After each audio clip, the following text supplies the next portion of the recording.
আলাইকুম, welcome to our channel math ghor। আমি মোহাম্মদ মাকসুদুর রহমান নিয়ম। আশা করি সবাই ভালো আছেন। আজকে আমি আলোচনা করব সপ্তম শ্রেণীর গণিত বই থেকে অনুশীলনী 1.2।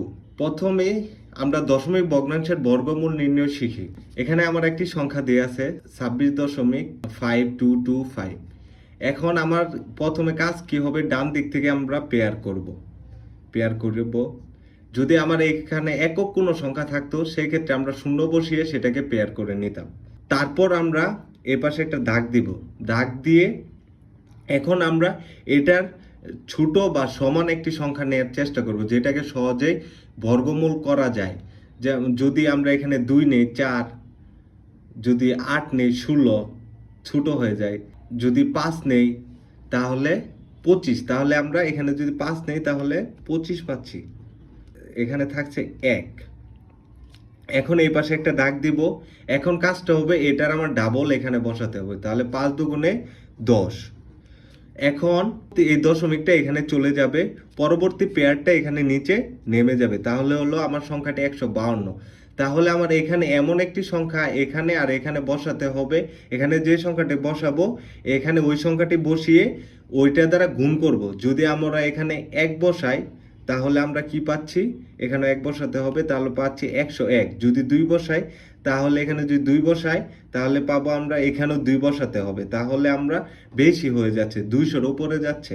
আমরা এখানে 101, যদি এটাকে বিয়োগ করব তাহলে 1, এখানে 5 আসতেছে, তাহলে আবার এই পেয়ারটা নেমে যাবে। পেয়ারটা নেমে আসলো। এখন আমার সেম পলিসি, এখানে এই দশমিকটা চিন্তা করতে হবে যে নাই, এটা ডাবল বসাতে হবে, তাহলে এখানে 51 দুগুণে হয় 102। সেম আগের প্রসেস, এখানে এমন একটি সংখ্যা বসাবো যে সংখ্যাটি এটার ছোট বা সমান হবে। তাহলে এখানে যদি আমরা 5 বসাই তাহলে এখানেও 5 বসিয়ে 5 দ্বারা গুণ করতে হবে। তাহলে আমরা গুণ করি, তাহলে 5 5 25, 5 হাতের 2, 5 দুগুণে 10-এর 0, হাতের 2 হলো 2 আর হাতের থাকতেছে 1, তাহলে 5-এর 0 0, হাতের 1, 5 ওকে 5, তাহলে আমার আলটিমেট মিলে যাচ্ছে, তাহলে এখানে 0 ভাগশেষ 0। তাহলে আমার বর্গমূল হবে, এটা আমার বর্গমূলের আনসার হবে।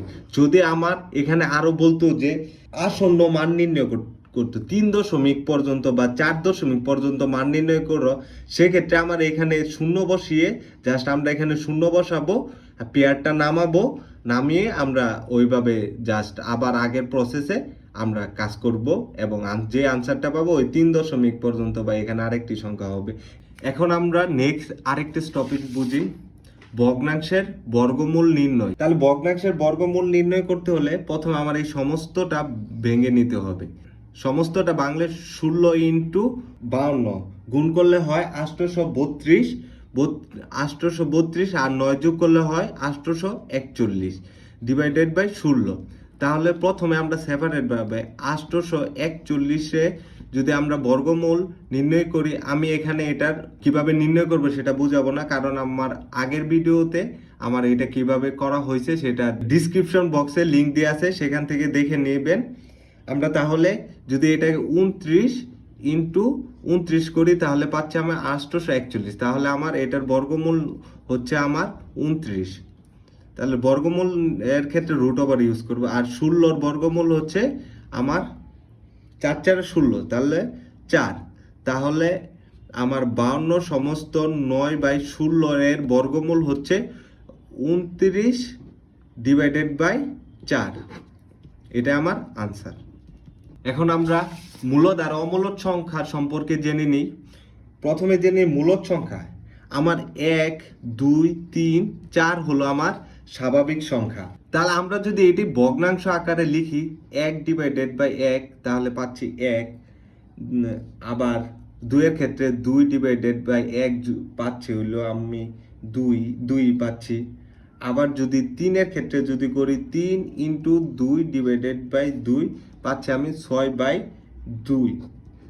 এটাকে কাটাকাটি করলে আমি রেজাল্ট পাচ্ছি 3। আমরা লিখতে পারি স্বাভাবিক সংখ্যাগুলোকে। আবার 0.1 1.5 2.03 ইত্যাদি দশমিক সংখ্যার ক্ষেত্রে আমরা যদি এটাকে ভাঙি তাহলে আমরা এই দশমিকের ভাঙলে আমরা পাচ্ছি 1, এই দশমিকের জন্য 1 আর একের জন্য একটা শূন্য, তাহলে 1/0 পাচ্ছি। 1.5 এর ক্ষেত্রে পাচ্ছি 15/10 ইত্যাদি সংখ্যা আকারে লেখা যায়। শূন্যও কিন্তু আমার ভগ্নাংশ, 0/1 এভাবে লিখতে পারি। শূন্য সহ সকল স্বাভাবিক সংখ্যা ও ভগ্নাংশ সংখ্যা আমার মূলদ সংখ্যা, আর আমার অমূলদ সংখ্যা হলো √2। √2 কিভাবে ভাঙাতে হয়, রুটের বর্গমূল কিভাবে ভাঙাতে হয় ডিসক্রিপশন বক্সকে পেয়ে যাবেন সে সম্পর্কে ভিডিও।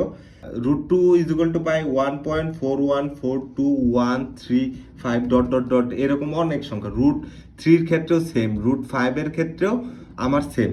এগুলো আমার অমূলদ সংখ্যা, যেগুলো আমার নির্দিষ্ট নয়, ইনফিনিটি। পায়ের মানটাও কিন্তু 3.1416 এরকম অনেক আমার অনির্দিষ্ট, এগুলা কিন্তু আমার তাহলে অমূলদ সংখ্যা। সুতরাং পূর্ণবর্গ সংখ্যা নয় এরূপ সংখ্যা বর্গমূল অমূলদ সংখ্যা। এখন আমরা অমূলদ সংখ্যা বাছাই করার পদ্ধতি শিখি। এখানে দিয়ে আছে 0.12, √25, √72, √49/7। তাহলে আমরা প্রথমে 0.12 কে ভাঙি। ভাঙার জন্য এখানে আমরা উপরে 12, এই দশমিকের জন্য একটা 1 আর দুইটার জন্য দুইটা 0 কাটাকাটি করি, তাহলে পাচ্ছি 3/25। একটা আমার একটা ভগ্নাংশ সংখ্যা, তাহলে আমার সকল ভগ্নাংশ সংখ্যা কি মূলদ সংখ্যা।